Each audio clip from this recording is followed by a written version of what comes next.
pretty overgrown. Here's our driveway. No fresh tracks, it's a good sign. Wow, it is overgrown.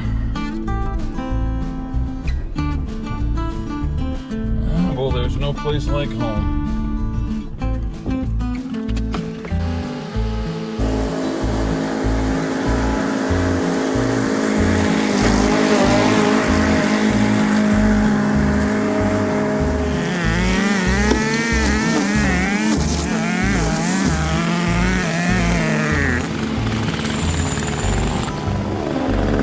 At the start.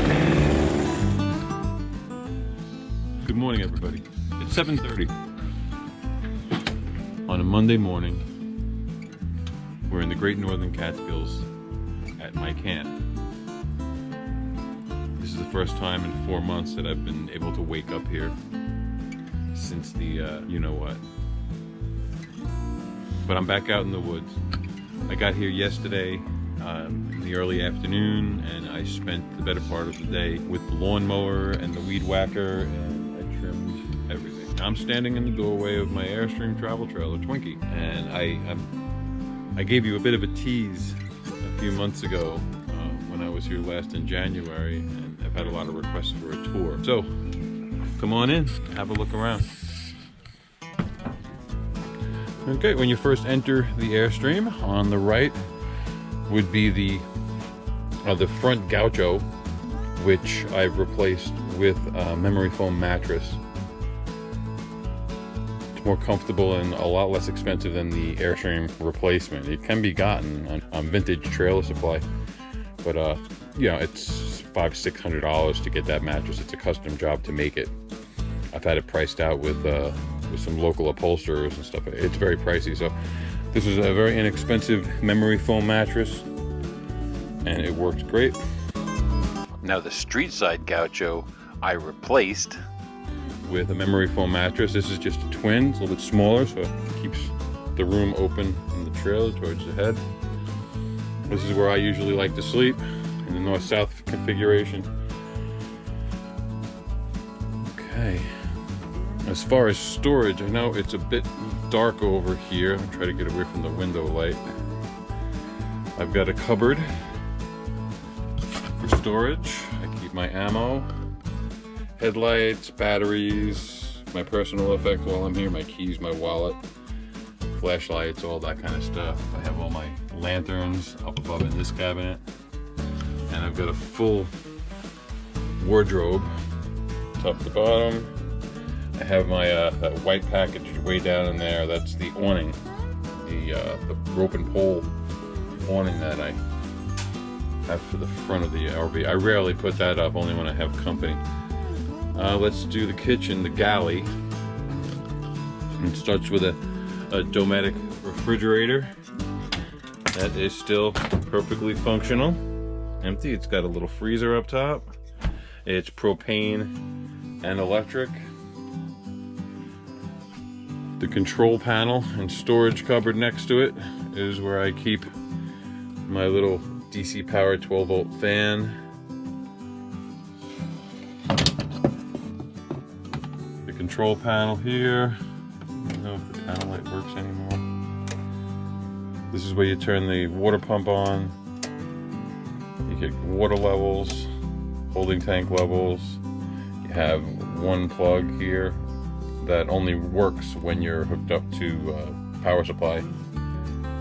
This section right here is for the 12-volt power supply, and then you have an antenna, television antenna, because you can't use anything with an antenna inside this trailer because it's made of aluminum and it disturbs radio and television signals. I have a built-in radio, the original, right up here. Now look at that, looks like it's right out of your old Dodge. Except you would keep a bottle of Jameson's right there next to it. And it's an AM radio.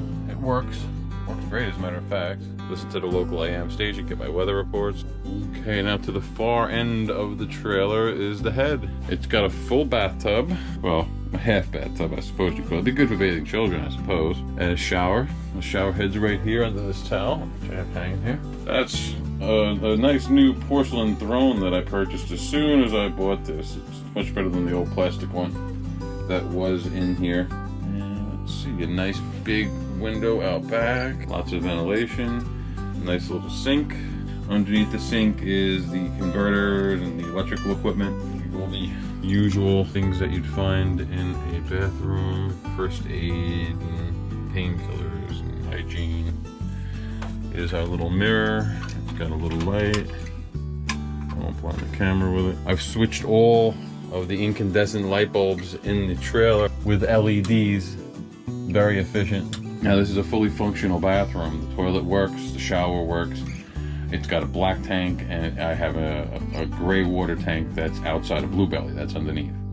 Now I rarely ever, if ever, use the black tank in here. I'll run water through it just to clean it out. We use a composting system here. It's a 5-gallon bucket with a black plastic bag in it. I've got 1 container of peat moss, and below it is a container of a super absorber you get in an auto parts store, like an oil absorber kitty litter. And the kitty litter goes in, and then some peat moss goes in. You do your business, and every time you use it, you put in a red Solo cup full of peat moss. And let me show you what peat moss looks like. No, you guys have seen what peat moss looks like. It's just organic material. It's nice and dry. The idea is that you take the moisture away from the waste, and it is much easier to handle. And we practice strict carry in, carry out. I like to leave the woods exactly the way that I found them. I have a bit of a footprint here, but I try to keep it as friendly as possible. And coming out into the galley, they have a 4-burner LP range and oven. The oven is a dandy. It works great.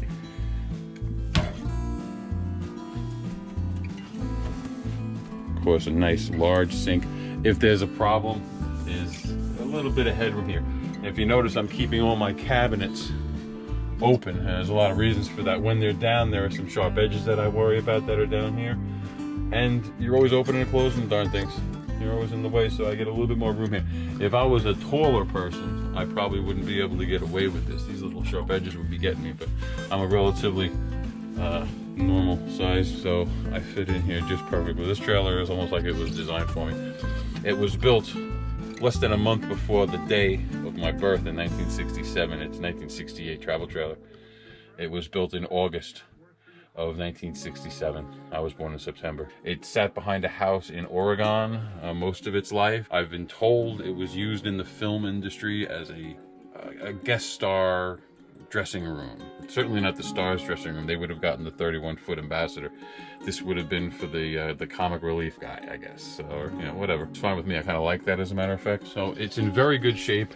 It looks like it was hardly used when I got it. Now there was some water damage. To make life easier, I put down a nice layer of plywood on the floor and some indoor-outdoor carpet as a runner, just to make it a little comfortable. I'm not trying to make it a super finished surface here, because I'm in and out with muddy boots all the time. Well, that is the quick tour of the inside of Twinkie the Airstream travel trailer. Put on some light here. Let's go outside and have a look around.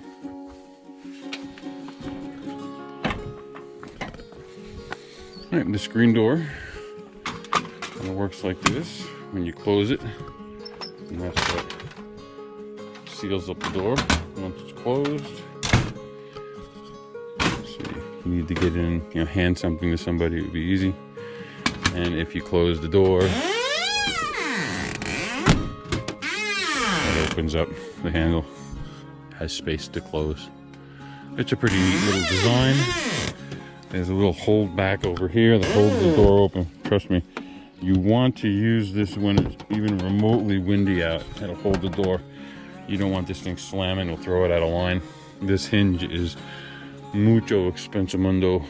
You don't want to have to replace it ever. It's a really neat piece of engineering. Look at this. Right. Pretty cool stuff. Coming down the business end here, this is the hot water heater. Is in here. It's a 10-gallon hot water heater fired by propane. It's got a pilot light. I'm not going to take this off for you. This is the control on here. There's the pilot right there. That's the burn chamber, and there's the water tank behind it. It takes a bit of doing to get it started. You have to heat up the thyristor here, or else the gas won't come out. So I usually use a small butane torch. Get that nice and hot, and she cranks right up. Make sure it's full of water, of course. And moving around to the back end.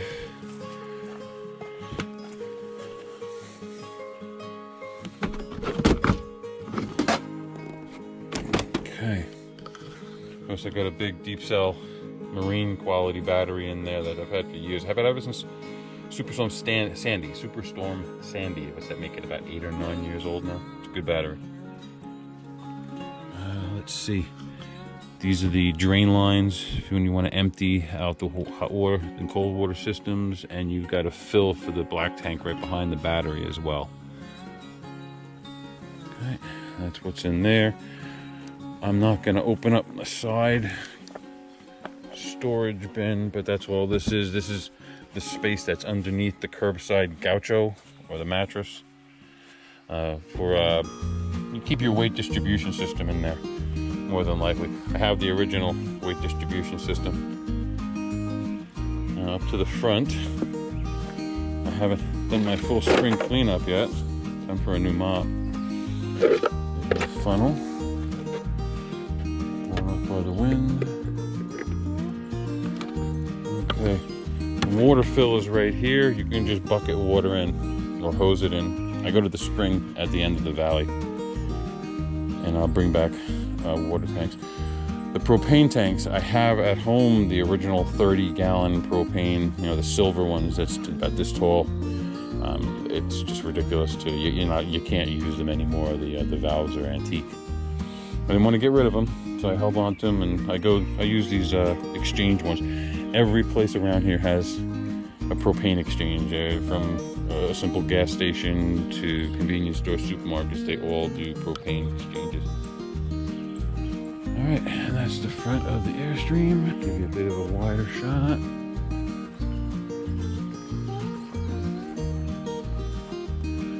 Well, that is the more complete tour of Twinkie the travel trailer. I hope you enjoyed it. It's my little home away from home. I mean, I technically use it as a bunkhouse. It's mostly just for sleeping and watching TV at night.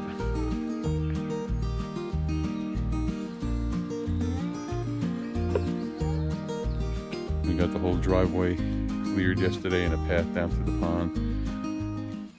Okay, now I have some snapshots from the early days with Twinkie. I won her on an eBay auction and had to travel to Harrington, Kansas to pick her up. They had just had a major ice storm, and Twinkie was covered in a thick layer of ice that I had to melt off at a local truck wash. I had a 2-day journey ahead of me with winter weather approaching from behind the whole way. There was little time for rest and taking breaks on that trip. It was a trip of a lifetime, and one I won't soon forget. The only trailering I had ever done was pulling my boat to and from the launch ramp. We made it home okay, and then I proceeded to remove the original clear coat and polish it up to a nice shine. Then we started taking it out on some test runs. We hit the local state park and then up into the Catskills. This is Woodland Valley Campground in Phoenicia, New York. We spent a couple of days there looking at properties to put the trailer on. Before long, we had taken her on trips to the Adirondacks and to the Niagara region for a second honeymoon. It was very nice. We camped in the middle of a cornfield in Rochester, New York. And then we discovered Nickerson Beach RV Park. RVing at the beach was great. I'll do a review of the RV park in the future. Nothing like waking up to the sounds of the ocean waves. The kids loved it and made many good friends. This is the RV with the rope and pole awning installed. It makes it very comfortable. During the middle of the day, at the hottest point, it stayed quite cool inside the trailer without any air conditioning at all. We just opened up the windows and let the aluminum reflect all the sun's rays. It never got hot, so you really never needed to turn on the air conditioning. She would reflect the sunset and create her own rainbows. Then in July of 2014, I hitched up and towed Twinkie to her new permanent home in the Catskill Mountains of upstate New York. That does it for this episode. If you're new to my channel, please hit the subscription button and ring the bell so I can notify you of future videos. If you enjoyed this, please let me know in the comment section, and don't forget to give me a thumbs up. Thanks for watching. We'll see you next time.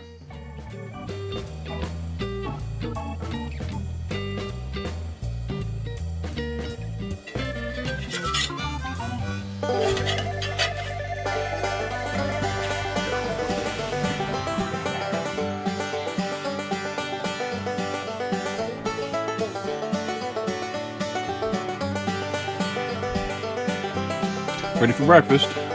Come sit down. It's hot.